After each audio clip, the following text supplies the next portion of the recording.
All right, so it is 2, 10, 22. Our objective is really going to be simplifying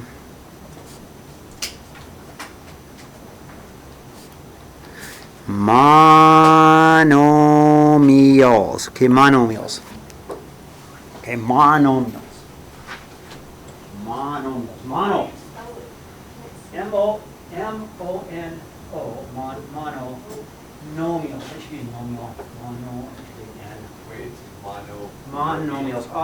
I'll write it neatly, Scott. Monomial. There you go. Monomial. How's that? I spelled it better. So mono means one, and nomial means number. Okay, so it means one number, but it's really just x's. So this is a monomial. That's a monomial. There's no pluses or minuses. It's just one term. Does that make sense? That's a monomial. Even though there's a negative there, that's really a -2. It's not a subtract 2. Okay. This is a monomial. One term, one single term. Okay, one thing. What would not be a monomial is this. That's a binomial. See how it's separate? You got a term here and a term. This is a binomial. Okay. So what do we do? Well, let's see. I'm going to multiply the coefficients. Coefficients. Coefficients are they're the big numbers. They're the numbers out front. Here's my coefficients, right? And so I do that first. 3 times -2 is just a -6. And then I'm going to add exponents. Well, A3 and A makes a to the 4th power, right? You okay with that? How I got a to the 4? There's an invisible 1, right? B4, B5 makes a b to the 9th. And that's my answer. That's all I can do. Thumbs up? Okay. Example 2. There's the long way to do it. I'll show it, but I'm not going to do it that way. 2x cubed times a 2x cubed times a 2x cubed times a 2x cubed. Okay? That's the long way to do it, right? 2 times 2 times 2 times 2 is 16.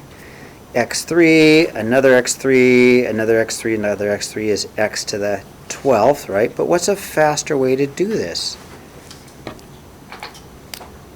The faster way to do this is to recognize this is 2 to the 4th, x to the 12th. 2 to the 4th, which is 16, and I multiplied exponents, didn't I? This method will also work. Just tedious, okay?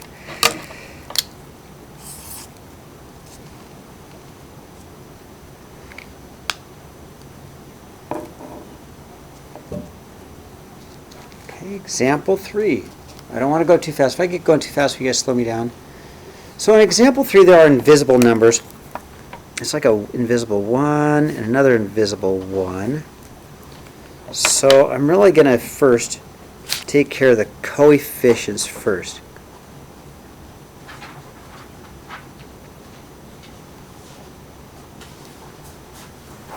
And I've got 3 times -1 times -1 is a positive 3. X, one more x, or if you add the exponent, I get an x to the 3rd. I have a y squared with another y. Y squared with another y makes y to the 3rd power, okay? And I'll wait for you. Yes, Scott. Okay, I don't know if this is even the right way to ask it, but is it as long as they're like both that word, like the single number? Right, monomial. So as long as they're that, you can add all the Right. x's and y's together. Take a look at the last question. Flip it over for a second, okay? Now, I'm not there yet. You see the very last question? I can't add those yet, right? Yet. Yeah. But I can take care of the 2 parts first. And then if they are the same, which of course they are, Yeah. then we can add, okay? Okay. I'm going to help answer that question when we get to the last one, okay? Good question, Scott.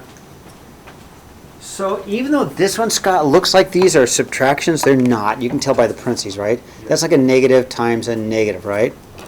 Okay, turn the page.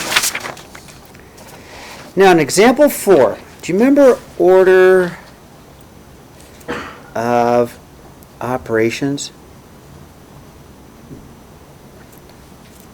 I need to do this first and this first. Before I do anything, I'm going to do those first. Hey, Josh. Hi. Because it's order of operations. Dylan is not. Dylan, Grant's. Dylan's not here. It's TJ. Dylan's not here. Not here? No. Okay, sorry guys. TJ, I'm gonna. Anyway, I have to do this first because it's an exponent. Remember how in order of operations, exponents first before you multiply and divide? You guys remember that order of operations? So order of operations, or PEMDAS, or please excuse my dear Aunt Sally, right? Remember that? Anybody here? Please excuse my dear Aunt Sally, right? So I have to do exponents before I multiply and divide. So I'm going to take care of these, that exponent, that exponent first, okay? So I have a 3a squared, which becomes a 9a squared. 3 squared is 9 and a squared. Okay? This is just, there's no exponent out here, so I'm going to put my a to the third b squared.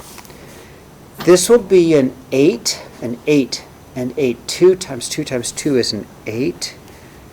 A to the 6th, okay? 8 because 2 to the third power is 8. Now, let's multiply. 9 times an invisible 1 times 8 is 72.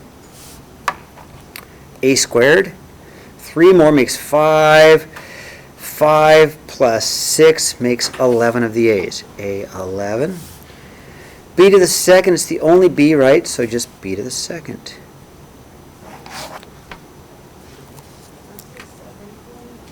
Say that again.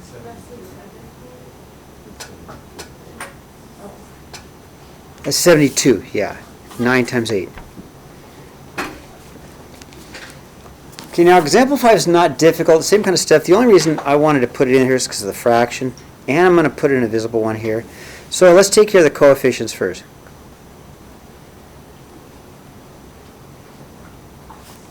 So 6 times 1/3. Well, what's 1/3 of 6? What's 1/3 of 6? 2. 2 times negative 1 is a negative 2. You okay with that? Yes. Okay. Hold on. Who is it? Hi, Katie. Dylan Grant's not here. He's got a copy. No, that's okay. Bye, Katie. Okay, moving on. So, then I've got x3, x5 makes 8 of them. One more makes x9. You guys okay with that? 3 of them. 3 more makes 8. One more. I've got y1, y2 more makes y3. One more makes y to the 4th. Okay? How am I doing? Okay, now, Scott, I'm going to answer your question. We cannot add unless they're the same. Don't add unless they are the same. Well, let's see what happens, okay? So first of all, let's just simplify the first one and then the second, okay? This one's a little bit harder, but that's why it's the last one. I'm going to take care of this first, and I'm going to take care of this. I'm going to take care of my exponents first, okay? Because of my order of operations. So before I do anything, this was kind of a long problem, but I can do it. So the first thing I have to do is take care of my exponents, okay? So this x squared here, I'm just going to bring down. Okay, I'm going to deal with this x squared later. I just brought it down. Times an x squared y to the 6th. Okay, I multiplied exponents. Okay? Plus, I'm going to bring down my y squared because I'm going to deal with my y squared in just a bit. And then I'll have a x to the 4th and a y to the 4th, okay? Now, let's go ahead and keep simplifying here. those two together and those two together. I'm going to get, I can add exponents now, so I have x to the 4th, and I have a y to the 6th, okay, plus I have an x to the 4th and a y to the 6th. Now, there's one of them plus another one of them, okay? How many of these do I have? 2, but 2 whats? 2 whatses. Do I have, what I have is, I've got one x to the 4th, y to the 6th, plus another x to the 4th, y to the 6th. So what I have is 2 of what's? X to the 4th, y to the 6th. So don't add exponents. It's just saying how many of these do we have. So when I add, you add like terms and tell me how many of those. Don't add exponents. So the answer would be a 2 x to the 4th, y to the 6th. How's that? Okay, that's all I have. You're going to have, that's it. And that's why we want to do this, because it really simplified the problem, didn't it? And the problem What about, started up